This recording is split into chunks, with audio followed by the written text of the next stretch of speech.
இந்த வீடியோல Naruto Shippuden season 1 episode 13 பார்க்க போறோம். கைசன்ஸ் நீ அவனா அப்படின்னு கேட்பாரு. உனக்கு ஞாபகம் வந்துருச்சான்னு சொல்லும் போது யார் நீ அப்படின்னு பாரு. அப்ப உனக்கு ஞாபகத்துல இல்ல, நீ பீச் லெவல்ல இருப்பான்னு சொன்னாங்க.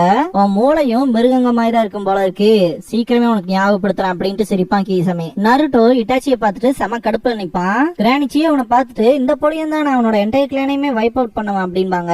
இட்டாச்சி கக்காஷி நருட்டோ பார்த்து ரொம்ப நாள் ஆச்சுல அப்படின்பா.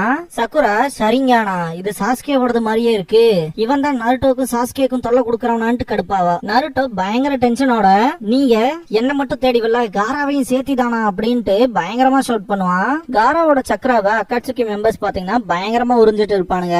அந்த கெட்டோ ஸ்டாச்சுவோட கண்கள்ல எல்லாமே காவாசி லெவல் ஓபன் ஆயிருக்கும். இட்டாச்சியை பார்த்துட்டு நருட்டோ உங்கள ஒருத்தரம் விடாம நான் அழிப்பண்டா அப்படின்னு கத்துவான். இட்டாச்சி அவனோட ஹேண்ட் லிஃப்ட் பண்ணவுமே கக்காஷி பயங்கர ஷாக் ஆயிட்டு யாருமே அவனோட கண்களை மட்டும் பாத்துறாதீங்க அப்படிங்கிற வார்னிங் கொடுப்பாரு. ஓபனிங் சாங் முடிஞ்சதுக்கு அப்புறமா கீசமே கூட டீம் காய் பேட்டில் பண்றதுக்கு ரெடியாகி நிப்பாங்க. இந்த இடத்த காமிச்சு எ மீட்டிங் வித் டெஸ்டினி அப்படிங்கிற இந்த எபிசோடோட டைட்டில் போட்டு ஸ்டார்ட் பண்றாங்க. நெஜிவா அக்காட்சுக்கி சேர்ந்தவன் அப்படின்பா. கீசமே அவனோட சமேஹாடாவை மேல தூக்கி போட்டு water style exploding water shock வேவ்ங்கிற ஜுட்ஸு யூஸ் பண்ணுவான். எல்லாம் ரெடியா இருங்க அப்படின்பாரு காய். இந்த ஜுட்ஸு பண்ணும் போது பாத்தீங்கன்னா கீசமையோட வாயில இருந்து ஏகப்பட்ட தண்ணி வரும். ஒரு நீர்வீழ்ச்சி ஓடுற ஃபீலிங் இருக்கும். இதோ வரேன்ட்டு அட்டாக் பண்ண வருவான். கக்காஷி சைட் காட்டுவாங்க. கக்காஷி இட்டாச்சியோட கென்ஜுட்ஸு ஒரு விஷுவல் ஜுட்ஸு, அந்த வகையில அவனோட கண்ணை மட்டும் பார்க்காம இருந்தா போதும் அப்படின்பாரு. எனக்கு தெரியும் அப்படின்பா நருட்டோ. அவங்க கூட எப்படி ஃபைட் பண்றதுன்னு கேட்கும் போது அது கொஞ்சம் ட்ரிக்கியான விஷயம் அப்படின்பாரு. இந்த பாயிண்ட்ல காய் கிட்ட பாத்தீங்கன்னா இட்டாச்சி கூட எப்படி சண்டை போட்டேன்னு சொல்லி கேட்டிருப்பாரு பாஸ்ட்ல, அதை திங்க் பண்ணி பாப்பாரு. ஒரே ஒரு வழிதான் இருக்கு அப்படின்னு இருப்பாரு. கக்காஷி மற்றவங்க கிட்ட அவனோட பாடியையும் அவனோட காலையும் பார்த்துதான் அவனோட ஆக்ஷன்ஸை நம்ம அண்டர்ஸ்டாண்ட் பண்ணிட்டு ஃபைட் பண்ணி ஆகணும் அப்படின்பாரு. மொத்த கையை கட்டிட்டு சண்டை போடுறதுக்கு சமம் அப்படின்பா சக்குரா. உச்சியா இருக்கலானா ரொம்ப வருஷத்துக்கு முன்னாடி இந்த ஷரிங்கானுக்கு அகைன்ஸ்டா நின்னது அப்படின்னு சொல்லவும் நருட்டோ ஷாக் ஆவான். அவ்வளவு சர்ப்ரைஸ் ஆகாத, இந்த விஷுவல் ஜுட்ஸுக்கு அகைன்ஸ்டா ஃபைட்டிங் டெக்னிக்ஸ்ல எனக்கு சிலது தெரியும் அப்படின்பாங்க. என்ன டெக்னிக் அப்படின்னு கேட்பான். 1-on-1 பேட்டில் இருந்தா ஓடி போயிறது நல்லது, இதே 2 பேர் இருந்தா முன்னாடி ஒருத்தன் பின்னாடி இந்த ஒருத்தனை அட்டாக் பண்ணும் அப்படின்னு கிரானிச்சியோ சொல்லவும் நருட்டோ என்னதான் சொல்ல வரீங்க அப்படின்னு கேட்பான். 1-on-1 பேட்டில் இருந்தா ஓடி போயிடணும் அப்படின்னு சொன்னது உனக்கு நல்லாவே தெரியும் நினைக்கிறேன். ஏன்னா ஷரிங்கானுக்கு அகைன்ஸ்டா 1-on-1 பேட்டில் யாராலையும் ஜெயிக்க முடியாது. இதே 2 பேர் இருந்தா ஒருத்தன் அந்த கென்ஜுட்ஸ்ல மாட்டினா கூட பின்னாடி ஒருத்தன் கென்ஜுட்சு போட்டவன பின்னாடி இந்த அட்டாக் பண்ணி அதை ரிலீஸ் பண்ணி விடலாம் அப்படின்பாங்க. இத சக்குரா இட்டாச்சி அடிக்கிற மாதிரி இல்லஸ்ட்ரேட் பண்ணிருப்பாங்க.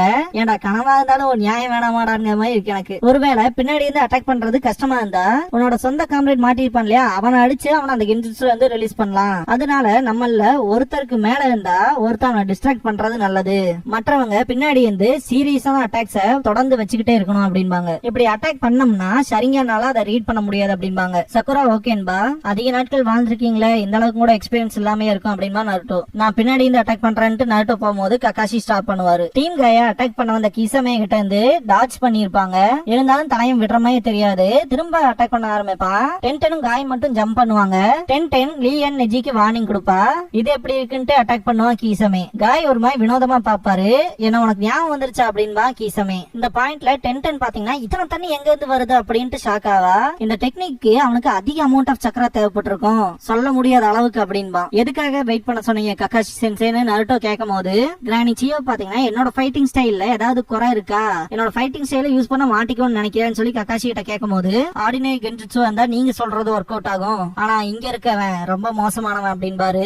என்ன சொல்ல வரேன்னு கிரானிச்சியோ கேட்கும் போது இவனால மாங்கேக்யூ ஷரிங்கான யூஸ் பண்ண முடியும், ஆர்டினரி ஷரிங்கானோட விஷுவல் ஜுட்சுவோட ரொம்பவுமே பல மடங்கு பயங்கரமான பவர் இருக்கும் அப்படின்பாரு கக்காஷி. இன்ஃபேக்ட் அவனோட ஜுட்சுல நீங்க மாட்டிக்கிட்டீங்கன்னா வெளியே இருந்து பாக்குறவனுக்கு வெறும் 1 செகண்ட் தான் நீங்க அதுல மாட்டின மாதிரி ஃபீல் ஆகும். ஆனா கிட்டத்தட்ட ஒரு மணி நேரத்துல இருந்து ஒரு நாள் வரைக்கும் நீங்க அங்க ஏகப்பட்ட மோசமான விஷயங்களை அனுபவிக்கிற நிலைமை வரும். சொல்ல போனா அந்த ஜுட்சுல நானே கிட்டத்தட்ட 3 நாள் மாட்டியிருந்தேன். ஒரு வாரத்துக்கு மேல சுயநனவே இல்லாம கிடந்தேன். ஈஸியா பிரேக் பண்றதுக்கு இது ஒன்னும் சாதாரண கென்ஜுட்சு கிடையாது அப்படின்பாரு கக்காஷி. கிரானிச்சியோ என்னடா இவ்வளவு தொலை பிடிச்சவனா இருக்கானேன்ட்டு ஷாக் ஆவாங்க. இட்டாச்சி கக்காஷி அப்ரிஷியேட் பண்ணிட்டு உனக்கு அகைன்ஸ்டா என்னோட சூக்கியோமி வேஸ்டா ஒண்ணும் போகல அப்படின்பா இட்டாச்சி. கக்காஷி எனக்கு இன்னுமே நிறைய விஷயம் தெரியும். ஒன்ஸ் நீ அந்த ஜுட்சு பண்ணி முடிச்சதுக்கு அப்புறமா மொத்தமா வறண்டு போயிருப்ப.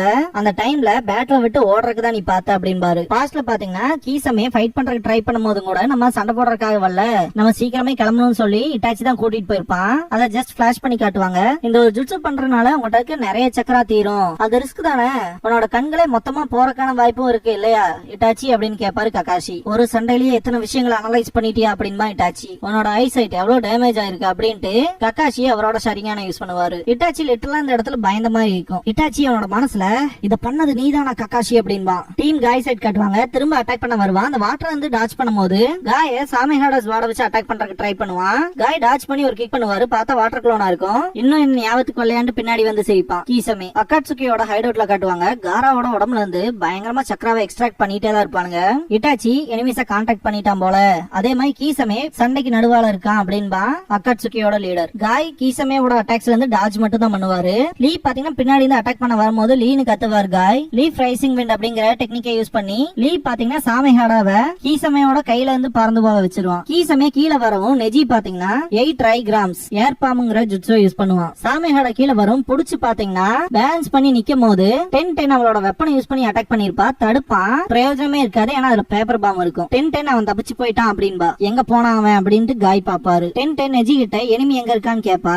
அவன் நமக்கு முன்னாலதான் இருக்கான், நம்மள நோக்கி தான் வந்துட்டு இருக்கான் அப்படின்பா நெஜி. நான் அவனை கண்டுபிடிச்சிட்டேன் அப்படின்னு லீ சொல்லவும் கீசமே வெளியே வந்துட்டு ரொம்பவுமே தொல்லை பிடிச்ச பொடியினுங்களா இருக்கீங்களே அப்படின்பா. காய் வந்துட்டு வாட்டர் ஸ்டைல் நிஞ்சுட்சு அப்புறம் இந்த ஸ்வாடெல்லாம் பார்க்கும் போது அப்படின்ட்டு திங்க் பண்ணும் போது இத்தினோண்டு மூளைக்கு நான் யாருன்னு ஞாபகம் வந்துருச்சுன்னு மட்டும் சொல்லிடாதரா அப்படின்பா கீசமே. நான் உன்னை எங்கேயோ பாத்திருக்கேன் அப்படின்பாரு காய் சென்சே. எப்படியும் உங்களுக்கு தெரிஞ்சிருக்காரு அப்படின்பா 10-10. பீப்புளோட ஃபீலிங்க ரொம்பவே ஹர்ட் பண்ற, இதுக்கப்புறம் உனக்கு நான் யாருன்னு காட்டுறேன் அப்படின்பா கீசமே. கக்காஷி சைட் காட்டுவாங்க. அன்னைக்கு நான் கொஞ்சம் உன்னை ரொம்பவுமே அண்டர் எஸ்டிமேட் பண்ணிட்டேன், ஆனா அன்னைக்கு இருந்த முட்டல் மாதிரி இன்னைக்கு நான் இருக்க மாட்டேன் அப்படின்பாரு கக்காஷி. அதே மாதிரி என்ன சின்ன பையன் நினைக்காத, நிறைய விஷயங்கள் மாறி இருக்கு அப்படின்பா நருட்டோ. இவனை நான் பாத்துக்கிறேன் அப்படின்பாரு கக்காஷி. இதேதான் அன்னைக்கு நடந்துச்சு அப்படின்ட்டு திங்க் பண்ணுவான் நருட்டோ. ஃபர்ஸ்ட் மிஷன் ரொம்பவுமே டேஞ்சரஸான மிஷனுக்கு போயிருப்பாங்க இல்லையா, மாஞ்சி ஃபார்மேஷன் பண்ணுங்க, டாஸ்னாவை ப்ரொடெக்ட் பண்ணுங்கன்னு சொல்லியிருப்பாருல கக்காஷி. டீம் ஒர்க் பண்ணுங்க, நான் உங்களுக்கு சொல்லி கொடுத்துருக்கேன்ல அப்படின்னு பேசி கன்வின்ஸ் பண்ணிருப்பாரு. அன்னைக்கு மாதிரியே இது இன்னொரு சண்டை போடாத டீம் ஒர்க்கா அப்படின்பாங்க நருட்டோ. இல்ல இந்த தடவை நீங்க என்ன பாதுகாக்கணும் அப்படின்பாரு கக்காஷி. இந்த பாயிண்ட்ல கக்காஷி சொல்ற விஷயம் என்னன்னு பாத்தீங்கன்னா, நான் ஜஸ்ட் கூலா நீங்க போங்க நான் இவனை பாத்துக்கிறேன் அப்படின்னு சொல்லலாம், ஆனா திரும்ப நான் அதே தப்ப பண்ற மாதிரி ஆயிரும், என்னால இவனை தனியா சமாளிக்க முடியாது அப்படின்பாரு. நருட்டோ இந்த ஒரு பேட்டலுக்கு தயாரான ஃபீலிங் இருக்கும் நமக்கு பாக்கும்போது. டீம் காய் செட் காட்டுவாங்க. பாத்துருவோம் அப்படின்பா கீசமே. நம்ம கவுண்டர் அட்டாக் கொடுக்க வேண்டிய நேரம், ஃபர்ஸ்ட் நான் அவனை டீல் பண்றேன், இதை மட்டும் நான் பண்ணிட்டேனா அவனை அட்டாக் பண்றதுக்கு வந்துருங்க அப்படின்பாரு. அவ்வளவு ஈஸியா என்ன காலி பண்ணிடலாம்னு நினைச்சியா, அவன் மைண்ட் எப்ப மாத்திரம் பாருன்ட்டு அட்டாக் பண்ண வருவான் கீசமே. காய் கீசமேவோட ஸ்வாட்ல இருந்து எஸ்கேப் ஆவாரு. நெஜி ஜென்டில் ஃபிஷ் வைக்கும் போது சாமேஹாடா அந்த சக்கராவை அப்சர்வ் பண்ணிக்கும். லீ நுஞ்சாக்கு யூஸ் பண்ணி அட்டாக் பண்ண வரும்போது அதை டோட்டலா உடைச்சிட்டு சிரிப்பான் கீசமே. இவ்வளவு பெரிய ஸ்வாட ஈஸியா சொல்லட்டான், இவனாவது கார்ட டவுன் பண்றதாவது அப்படின்பா லீ. க்ளோஸ் ரேஞ்ச் அட்டாக் ஒர்க் ஆகலைன்னு என்ன லாங் ரேஞ்ச்ல அட்டாக் பண்றேன்ட்டு ஏகப்பட்ட குணாய பேப்பர் பாமோட வச்சு அட்டாக் பண்ணுவா 10-10. அதே ஸ்வாட வச்சுதான் எடுப்பான். இது எப்படி இருக்கு அப்படின்பா 10-10. ஏதாச்சும் பண்ண அப்படின்ட்டு கீசமே சிரிப்பான். கடுப்பாவா 10-10 அந்த ஸ்வாட பயங்கரமா திட்டுவா. காய் இருந்துட்டு அந்த ஸ்வாட் அப்படிங்கும் போது உனக்கு இப்பனாச்சும் ஏன் வந்துச்சு அப்படின்வா கீசமே. அது உன்னோட வெப்பன் தானே அப்படின்பாரு காய். இத பார்த்தோன்னே சொல்லிருவாங்களே அப்படின்பா நெஜி. இது ஒருத்தனோட வெப்பனான்னு தெரிஞ்சுக்கிறதுல டிஃபரன்ஸ் இருக்கு அப்படின்பாரு காய் சென்சே. காய் சென்சே பொறுத்த வரைக்கும் அவரோட வேர்ட்ஸ்ல டீப்பான மீனிங் இருக்கும் அப்படின்பா லீ. 10-10 லீ கிட்ட எல்லாத்துக்கும் இப்படி ஆச்சரியப்படாதரா அப்படின்பா. விட்டு தொலை அப்படின்பா நெஜி. கீசமே நான் திரும்பவும் சொல்றேன், உன்னை பீஸ்ட்னு மென்ஷன் பண்ணல தப்பே இல்ல, ஒரு அனிமலுக்கு இருக்கிறத விட இன்டெலிஜென்ஸ்ங்கிறது உனக்கு ரொம்பவுமே லோவா இருக்குடான்ட்டு சிரிப்பான். காய் பாத்தீங்கன்னா டைனமிக் ஆக்ஷன்ங்கிற டெக்னிக்கை யூஸ் பண்ணுவாரு. டீம் கக்காஷி சைட் காட்டுவாங்க. இட்டாச்சி நருட்டோ கிட்ட இப்ப நீ என் கூட வர வேண்டிய நேரம் அப்படின்பா.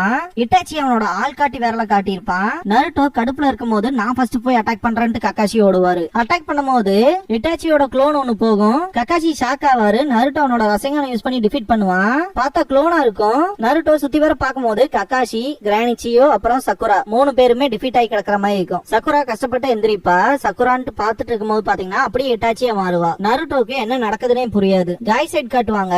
கீசமே கூட வெறித்தனமா ஃபைட் பண்ணுவாரு. அவனோட சாமைஹாட ஸ்வாட பாத்தீங்கன்னா அவரோட லெக்ஸை யூஸ் பண்ணி ஹோல்ட் பண்ணி அவனுக்கு பின்னாடி வருவாரு. இப்போ அட்டாக் பண்ணுங்கன்னு கத்துவாரு. 3 பேருமே அட்டாக் பண்றதுக்கு வருவாங்க. இத பார்த்த கீசமே வாட்டர் க்ளோன் ஜுட்சு யூஸ் பண்ணுவான். 3 க்ளோன் வரும். 3மே பாத்தீங்கன்னா 3 பேத்தையுமே பிடிக்கும். காய் பாத்தீங்கன்னா கீசமேவோட ஸ்வாட வச்சு அவனை அடிக்கிறதுக்கு வருவாரு. இந்த பாயிண்ட்ல கீசமே வாட்டர் பிரசன்ட் ஜுட்சு யூஸ் பண்ணுவான். அவங்கள விட்டுருன்ட்டு காய் சென்சே வெறித்தனமா அட்டாக் பண்ண வரும்போது சாமேஹாடாவோட கைப்பொடியில இருந்து கத்தி மாதிரி வரும். தன்னோட மாஸ்டரை அட்டாக் பண்றதுக்கு இல்லாம பாத்தீங்கன்னா காய் கிட்ட இருந்து ரொம்ப தூரம் போகும். லீ நெஜி 10 அப்படின்ட்டு காய் சென்சே கத்துவாரு. 3 பேத்துனாலுமே உள்ள மூச்சும் கூட விட முடியாது. நருட்டோ சைட் காட்டுவாங்க. நருட்டோவை சுத்தி இந்த 3 பேருமே பாத்தீங்கன்னா இட்டாச்சி மாதிரியே டிரான்ஸ்ஃபார்ம் ஆவாங்க.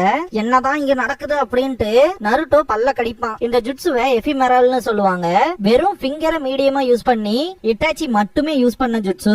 இந்த ஜுட்சுல தான் பாத்தீங்கன்னா இப்ப நருட்டோ மாட்டிருக்கான். இந்த ஜுட்சுல இருந்து நருட்டோ ரிலீஸ் ஆகிற வரைக்கும் வர சீன்ஸ் வரைக்கும் தான் இந்த ஜுட்சுவே வந்து காட்டியிருப்பாங்க. இதுக்கடுத்து இதை யாருமே பண்ண மாதிரில காமிச்சதே இல்ல. இத பத்தி நான் ஒரு ஷார்ட் வீடியோ கூட போட்டிருப்பேன். செக் பண்ணி பாக்குறேன்னா பாருங்க.